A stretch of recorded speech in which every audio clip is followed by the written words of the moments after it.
This is Tuesdays with Ted. That's me. And I'm sharing with you everything that I know in hopes that you can elevate your life. Hello, friends. It's Ted, and it's Tuesdays with Ted. And we're checking the connection over on Instagram. But it's Tuesdays with Ted, which means I am live. So I do this every Tuesday so that I can share with you, just adjusting my Instagram feed, so I can share with you all the things that I know have helped me live what I think, humbly speaking, is a pretty darn good life. And today we're going to talk about exercise. Specifically, we're going to talk about high intensity interval training. So some of you know that we talked about this idea of conscious endurance. It's a little project I'm working on, ultimately to feel young and stay strong forever. Your forever. And there's kind of a 10-step plan with a little bonus step. So we went through all of that sort of stuff, and now we're actually, hey Ashley, how's it going? We're going through all of the steps one by one. So this step is the exercise step. Next week is nutrition, so we get to talk about that, which I'm very, very excited about too. However, now is exercise. So I thought, well, what am I going to talk about? Exercise, because I run, I bike, I swim, I hike, I do yoga. I do all kinds of fun things to keep my body strong and in shape, and I installed a pull-up bar, and I'm always kind of pushing my body physically, but I thought, what am I going to talk about in this? And I really believe that when it comes to kind of well-being, and it comes to longevity, which is my main focus these days, how can I feel young, vibrant, and stay strong for as long as possible? And one of the things that we know for sure, and by the way, as I'm here, feel free to throw out some questions if you have any, or feel free to, this is a discussion, right? I do this once a week. I pick a topic, or you guys pick a topic, and then we kind of discuss. So if you feel like you want to figure out some things in your life and how to do it, I'm going to give you examples on how to do this. Hey, Alec. But if you feel like you want to ask questions, totally, as long as I can see them as the things are going up, then I'll definitely get them answered as much as I can. But anyway, so I picked high intensity interval training, and the reason I picked that is because I believe high intensity interval training, HIIT training, right? You see it all over the place now, is probably the best way to get the biggest bang for your buck when it comes to exercise. So what do I mean by high intensity interval training? I essentially mean high intensity interval training. So what does that mean? Intervals. So there's a great little workout that the New York Times put out a while ago, the 7-minute workout. And basically what it was is you do 30 seconds of jumping jacks, and then you'd rest for 30 seconds. And then you do burpees for 30 seconds, and then you'd rest for 30 seconds, right? So that's the idea. And there's a woman who I follow kind of religiously, who also writes for the New York Times. Her name is Gretchen Reynolds, and she wrote a book called The First 20 Minutes. So The First 20 Minutes is an important book, those of you that are interested in exercise, because she brings in so much science behind exercise and why we're exercising and how we're exercising. And one of the main things in this book, and this is a couple of years old now, but she talks about the 4.5-minute workout. And there's actually a guy named Martin, a doctor in Toronto named Martin Gibala, whose book recently just came out. It's called The 1-Minute Workout. And why is all of this stuff important? It's all important because the main idea for someone, even if they're walking, is to start to add intervals to the walking. So there's 3 main things, and that's essentially high intensity interval training. If you're a more advanced athlete, then you have to do other things, right? Maybe sprint uphill and then jog downhill, right? That would be kind of high intensity interval training for some people. But for someone who's kind of out of shape and who doesn't exercise a lot, a simple walk is great, right? People say, oh, walking is better than nothing. Well, it is, but a little interval mixed into your walk is even better. And here's the few main things we know. So we know as you age, you lose a few things and you gain a few things. You lose aerobic capacity. Right, so you're unable, your VO2 max goes down, so you're not able to breathe, you're not able to transfer oxygen to blood into your muscle as efficiently. That's one thing. You also lose muscle mass. So that's the second big thing as you age. Once you start hitting 50s, 60s, and there's a big drop when you hit 70 and then 80 and beyond. So you lose the muscle mass, and then the great thing that you gain is body fat.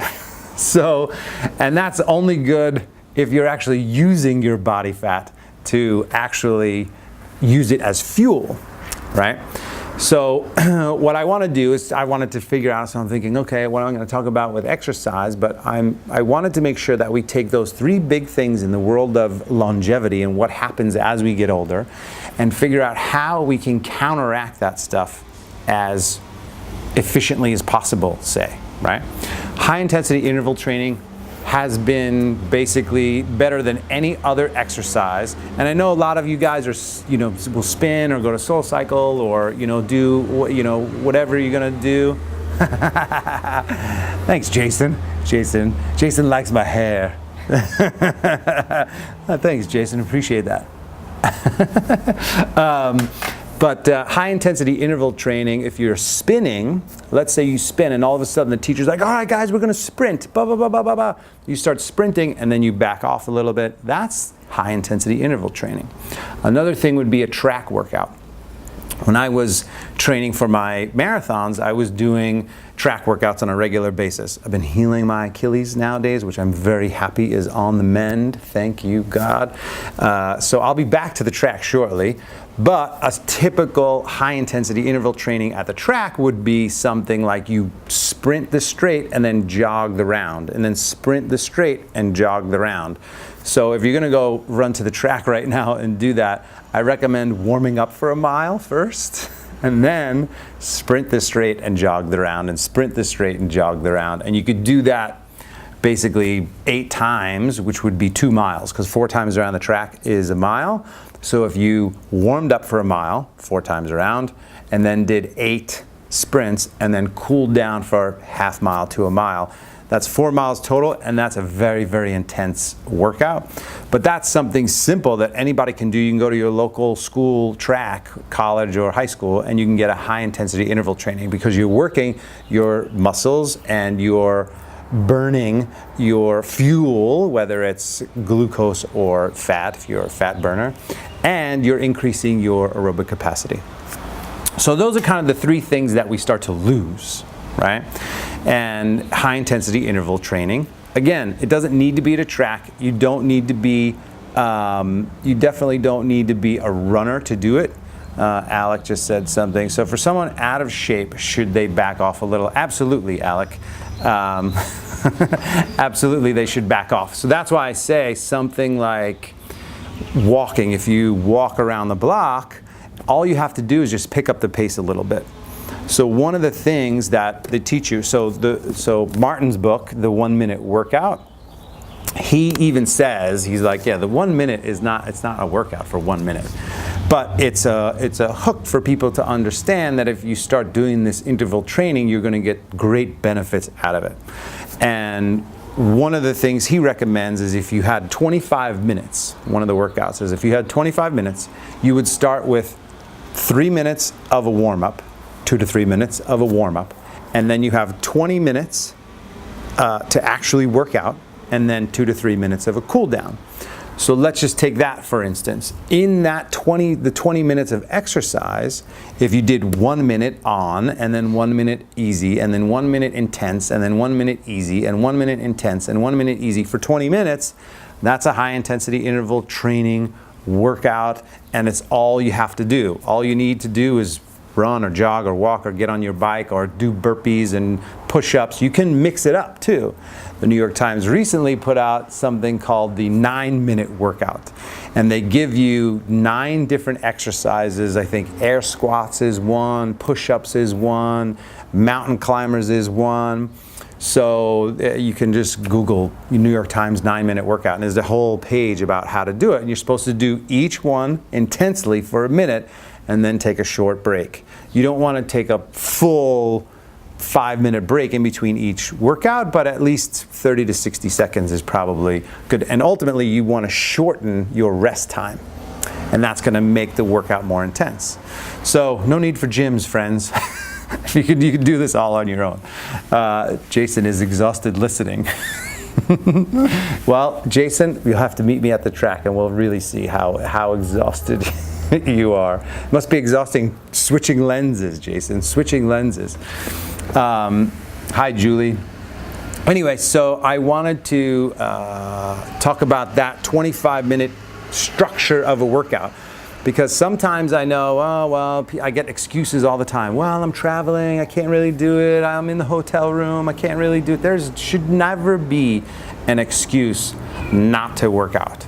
You know, I mean, if you're not a regular exercise person, it's time to become a regular exercise person. There is no excuse whatsoever. I don't care who you are, where you come from, or what your excuse is. There should not be any excuse not to move your body in some way, shape, or form. And like I said, you can start walking, and you can start doing 30 seconds even. A 30-second faster walk, 30-second moderate pace walk. 30-second faster walk, 30-second moderate pace walk. That's going to help your cardiovascular system. It's going to help you burn all the fat, and it's going to help you burn the sugar that you need. So if you're overweight and you have too much sugar, and that's turned into bad fat, then you're going to burn that stuff off, right? And ultimately get stronger and feel better. It increases your serotonin levels. I mean, it's funny. I was listening to another great little interview with this woman from the Buck Institute of Aging, which is one of the premier institutes on aging, and they're talking about cellular senescence, which essentially, when we age, what happens is our DNA start to reproduce, right? They keep reproducing, keep reproducing. And then eventually they sort of slow down their reproduction, and then they stop reproducing, and then the aging process starts to happen, and then eventually we die, right? Because we're not growing anymore. And exercise helps to slow that process down. And it's funny because this one woman, whose name I forget, it was Judith Camp something, I don't know. It's Dr. Rhonda Patrick. I'm a huge fan of hers. She has a podcast called Found My Fitness, and it's her latest, also she's on YouTube, but it's her latest podcast, and she interviews this woman at the Buck Institute, and Judith was saying how there's an ocean of people, it was interesting she used that word, that don't understand that exercise is so important in relation to aging.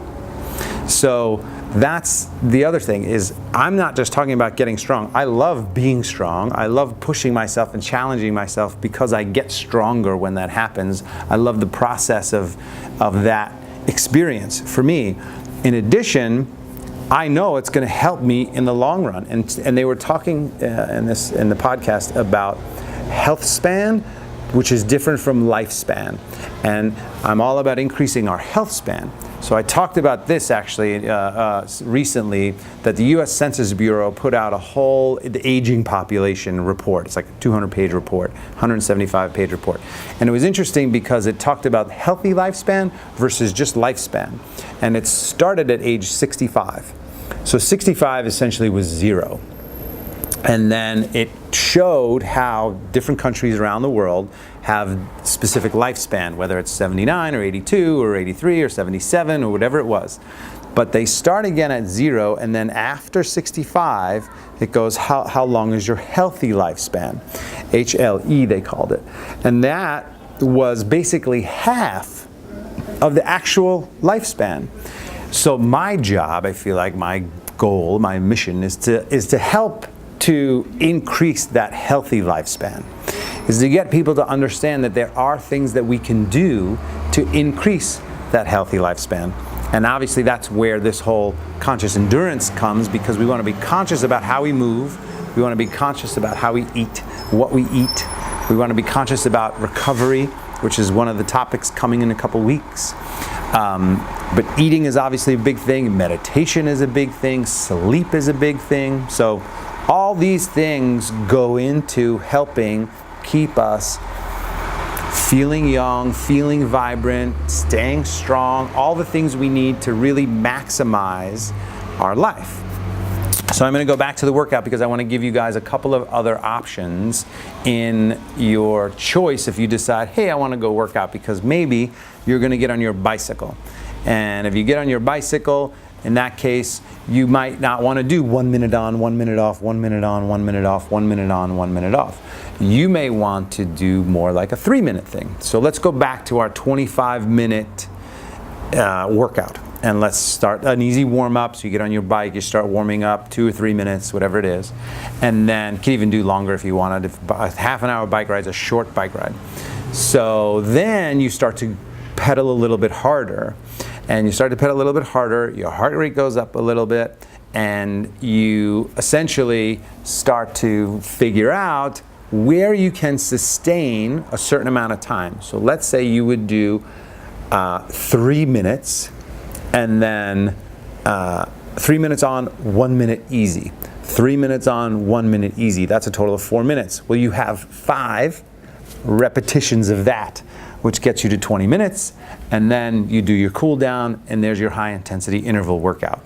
Patrick says time for Hardcore 22. That's exactly right. So Hardcore 22, like Tony Horton's stuff, a lot of you guys know I'm part of the Beachbody family, created the new 3-week yoga retreat, and actually they just launched yesterday our new Yoga for Athletes videos in Beachbody on demand, which I'm super excited about. We got yoga for runners, yoga for cyclists, and yoga for the weekend warrior.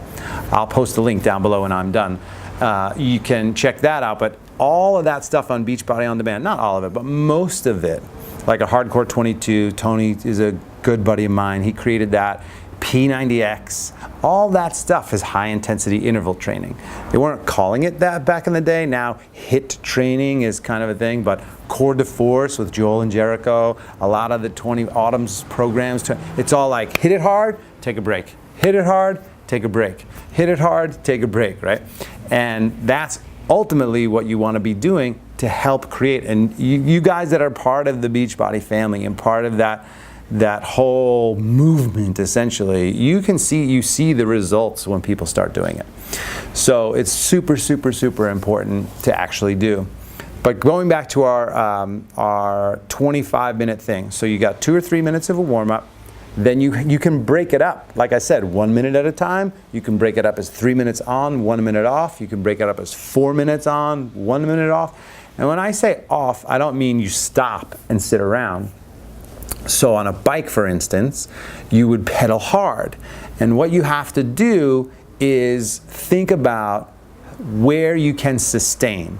So typically in the science laboratory, this is done on a bicycle that has a power meter.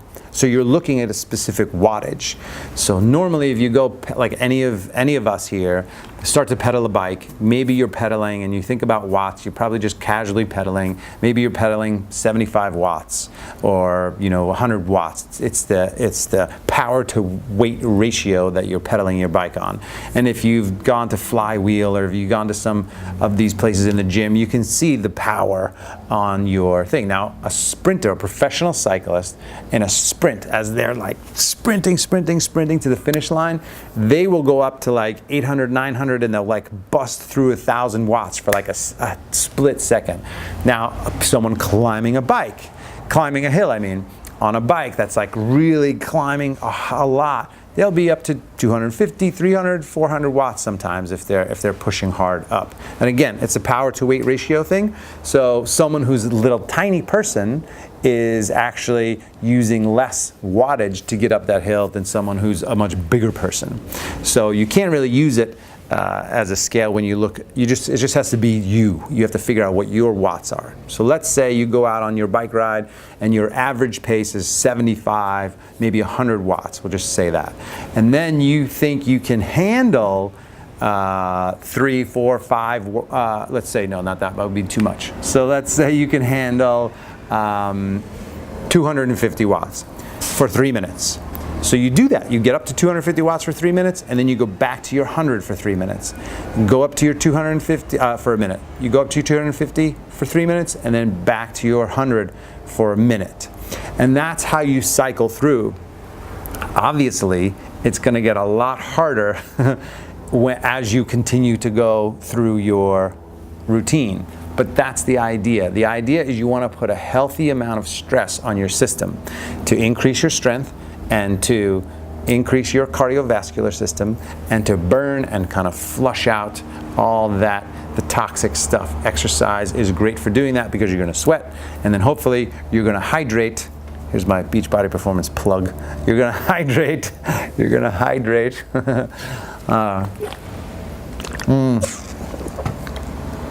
And that's going to help flush system, the whole body. So ultimately you want to be having about 100 ounces of fluid a day. So think about that. So if you can take in 100 ounces of fluid, this bike bottle is 24 ounces. So 4 of these, 4 and a little bit. So 4 or 5 of those a day is really what you want to be doing. Somebody asked me the other day, well, what about wine? Does wine count? No, wine doesn't count in your hydration part. Okay, so anyway, that's it. So that's kind of the high intensity interval training.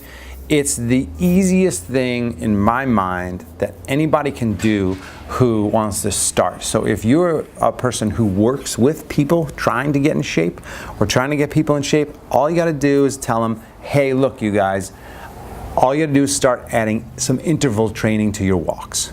Simple as that. And then once they start to feel how it is, then they can maybe increase the pace a little bit. Maybe they can start to jog a little bit. Maybe they can increase their endurance. Excuse me.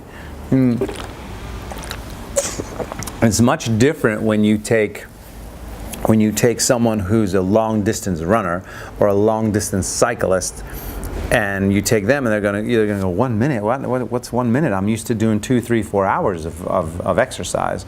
So that's a different kind of experience.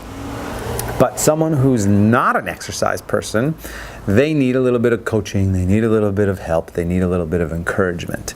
And so that's why it's important for me, as someone who's basically my whole life is to understand what's going on in the latest science and what's actually happening. And I'll put links for these too on my Facebook page. So those of you on Instagram, you'll have to go to my Facebook page to get that.